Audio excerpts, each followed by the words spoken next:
Hello student, मैं हूं विजय दिवाकर और आप देख रहे हैं यहां पर हमारा यूट्यूब चैनल विजय दिवाकर में आप सभी का स्वागत है।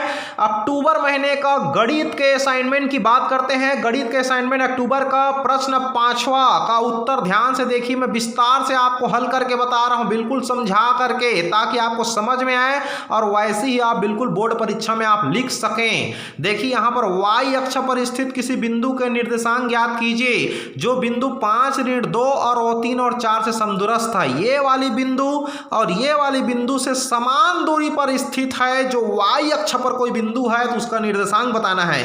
मान लो इस बिंदु को हम a कहेंगे और इस बिंदु को हम b कह देते हैं। यहां पर y अक्ष पर स्थित बिंदु का x निर्देशांक 0 होता है। ये प्यारे बच्चों आप लोग जान लीजिए, y अक्ष पर अगर हम कोई बिंदु लें तो उसका x निर्देशांक क्या होगा? 0 होगा। अतः y अक्ष का जो बिंदु है वो मान लेते हैं p है, तो जो उसका x 0 हो गया और y का मान y है, तो यहां पर y का मान पता करना पड़ेगा। दूसरी बात, ये जो बिंदु है, ये बिंदु और ये बिंदु से समान दूरी पर है। मान लो ये p जो है a और b से समान दूरी पर है, तो प्रश्न कहता है p से a और p से b इक्वल है, समदूरस्थ है। तो यहां पर दो बिंदु के बीच की दूरी का सूत्र मैं यहां पर लिख रहा हूं आपके सामने, x2 माइनस x1 का स्क्वायर और y2 माइनस y1 का स्क्वायर, यही सूत्र आती है। तो यहां पर भी यही सूत्र आपको पालन करना पड़ेगा, x2 माइनस x1 का स्क्वायर और y2 माइनस y1 के स्क्वायर का। तो यहां पर ध्यान दीजिए, मैं लिख देता हूं यहाँ पर x2 माइनस x1 का स्क्वायर और इसके लिए भी यहाँ पर y2 माइनस y1 के स्क्वायर का फार्मूला आप प्रयोग कर सकते हैं। अगर यहाँ पर चाहें तो इसको आप x3 मान सकते हैं, इसको कुछ दूसरा मान सकते हैं, लेकिन फिलहाल यहाँ पर ये जो सूत्र है इसके आधार पर हम आपको बता रहे हैं। यहाँ पर x2 कौन है? तो यहाँ पर x2 की बात करें तो ये 5x2 है और ये आपका x1 हो जाएगा यहाँ पर। तो देखिए यहाँ पर x2 आपका 5 हो गया और x1 हो गया 0 का वर्ग कर देते हैं। y2 कौन है? तो y2 है ऋण का 2 है और यहां पर ये हो गया उसका y1, तो ये हो गया y ही कहलाएगा यहां पर का वर्ग। अगर हम इसकी बात करें, यहां पर pb की बात करें, तो ये p से b की बात करें तो चाहो तो आप इसको x3 और y3 कर सकते हैं। तो इसको मैं लिख दिया यहां पर x3 और इसको हम लोग ये x3 हो जाएगा और ये हो जाएगा यहां पर y3। चलिए ठीक है। अब ध्यान दीजिए यहां पर x3 कौन है? तो ये 3 है यहाँ पर, 3 माइनस x1 कौन है? तो यहाँ पर ये 0 हो गया का स्क्वायर हो गया। इसी तरह से y3 कौन है? तो यहाँ पर y3 आपका 4 हो गया और y1 कौन है? तो y हो गया, इसका स्क्वायर कर देते हैं यहाँ पर। चलिए प्यारे बच्चों इसको हल करते हैं थोड़ा सा यहाँ पर। तो देखो यहाँ पर दोनों पार वर्गमूल है। अगर दोनों पक्षों का मैं वर्ग कर दूं, दोनों पक्षों का वर्ग करने पर, दोनों पक्षों का वर्ग करने पर वर्गमूल कट जाएगा, तो बच गया 5 माइनस 0 का वर्ग, कुल मिलाकर के 5 का वर्ग बच गया। ये दोनों ऋण ऋण है, अगर बाहर निकालें उसको वर्ग करें तो ये धन हो जाएगा, तो 2 धन y पूरे का इसको वर्ग कर दीजिए। ये 3 में 0 गया तो 3 का वर्ग हो गया ये, और यहाँ पर से ये हो जाएगा 4 ऋण y पूरे का वर्ग और ये दोनों पक्ष का वर्गमूल कट गया।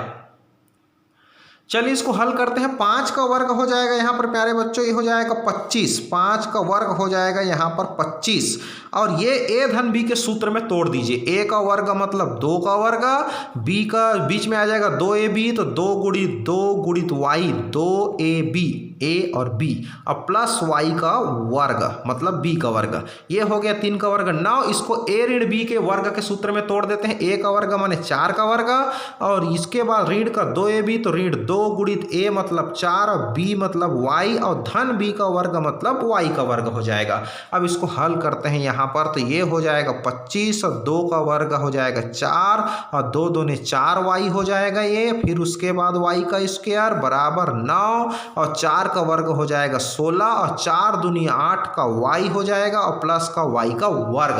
दोनों पक्ष के y वर्ग को आप कैंसिल कर दीजिए। 25 और 4 हो गया आपका 29 और धन का 4y और ये 16 और 9 हो जाएगा आपका 25 और ऋण का हो जाएगा 8y।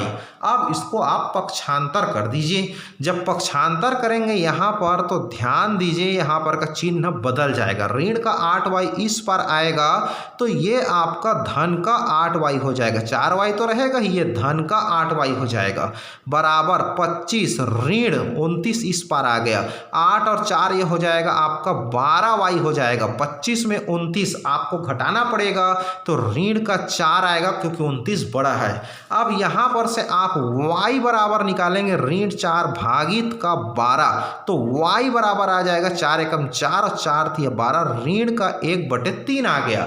अब हम बिंदु P के निर्देशांक माने थे, बिंदु जो P है उसका निर्देशांक 0 और y था, तो यहाँ पर 0 का 0 और y का मान भर देते हैं यहाँ पर ऋण 1/3। हो गया आपका उत्तर प्यारे बच्चों। इस तरह से आपको बोर्ड परीक्षा में भी उत्तर लिखना है, तो आप अच्छे से असाइनमेंट बनाइए, असाइनमेंट को हल्के में मत लीजिए, बिल्कुल सुंदर अक्षर में आप बनाइए, बार बार हमारा वीडियो देखिए ताकि आपको समझ में आ जाएगा, क्योंकि हम आपको एक एक स्टेप को समझाते हुए वीडियो बना रहे हैं। देखिए आपको सिर्फ हम सवाल लिख करके फोटो नहीं दे रहे हैं, आपको सिर्फ उत्तर नहीं बता रहे हैं, हमारा चैनल आपको समझा रहा है, सिखा रहा है, पढ़ा रहा है, ताकि आपको हर एक स्टेप अच्छे से समझ में आ सके। तो प्यारे बच्चों, अगर पसंद आ रही है, अच्छा लग रहा है तो लाइक कर दीजिए, दोस्तों को शेयर कर दीजिए, हमारे चैनल को सब्सक्राइब कर दीजिए। Thank you so much. बस कुछ ही समय के पश्चात नेक्स्ट विषय का नेक्स्ट प्रश्न का उत्तर आपको मिल जाएगा हमारी चैनल के माध्यम से। कक्षा 10वीं और 12वीं के हर एक विषय का असाइनमेंट का अक्टूबर माह का आपको उत्तर मिलने वाला है। थैंक यू सो मच, इसलिए आप हमारे चैनल को सब्सक्राइब कीजिए। Thank you so much.